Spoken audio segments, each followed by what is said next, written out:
નાયબ મુખ્યમંત્રી હર્ષ સંઘવીએ અમદાવાદમાં પોલીસ વિભાગના વિવિધ પ્રકલ્પોનું કર્યું લોકાર્પણ. ખાખી ભવનના લોકાર્પણ સાથે બ્લુ સર્કિટનું નિદર્શન તેમજ LDR શિલ્ડ પ્લેટફોર્મનું કર્યું અનાવરણ. ધોલેરા સ્માર્ટ પોલીસ ભવન અને વિરમગામ ટાઉન પોલીસ લાઇનનું પણ કર્યું ખાતમુહૂર્ત. અમદાવાદ પોલીસની કરી પ્રશંસા.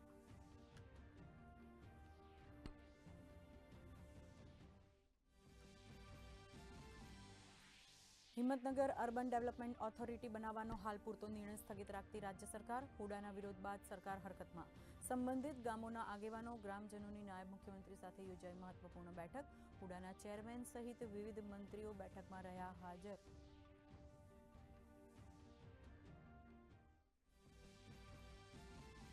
ગાંધીનગરના રાંધેજામાં હટાવાયા ધાર્મિક દબાણ. નોટિસ બાદ પણ દબાણ ન હટાવાતા દબાણ તોડી 150 વાર જગ્યા કરાઈ ખુલ્લી.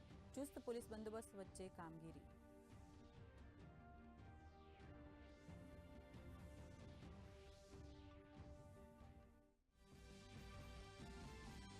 પ્રધાનમંત્રી નરેન્દ્ર મોદીએ ભારત ઓમાન બિઝનેસ ફોરમને કર્યું સંબોધન. કહ્યું, સમિટ ભારત ઓમાન પાર્ટનરશિપને આપશે નવી દિશા.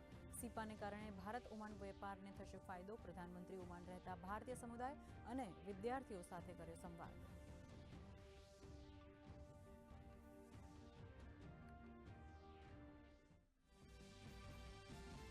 લોકસભામાં કૃષિમંત્રી શિવરાજસિંહ ચૌહાણ વિકસિત ભારત જી રામજી બિલ પર ચર્ચાનો આપશે જવાબ. તો રાજ્યસભા પરમાણુ ઉર્જા સંબંધિત શાંતિ બિલ પર થશે ચર્ચા. લોકસભામાંથી પસાર થયું છે આ બિલ.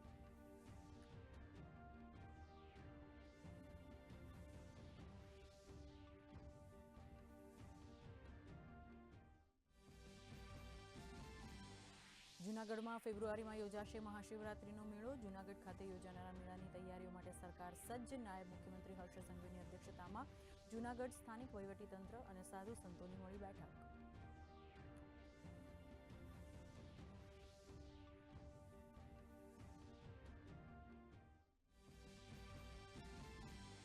દુબઈમાં આયોજિત એશિયન યુથ પેરા ગેમ્સમાં ઝળક્યું ગુજરાત. સુરતની દેવાંશી રાણાએ પેરા ઓલિમ્પિક સ્વિમિંગમાં જુદી જુદી કેટેગરીઝમાં મેળવ્યા 3 મેડલ. તો ભરૂચની માનસી વસાવાએ પેરા ગેમ્સમાં જીત્યો સિલ્વર મેડલ.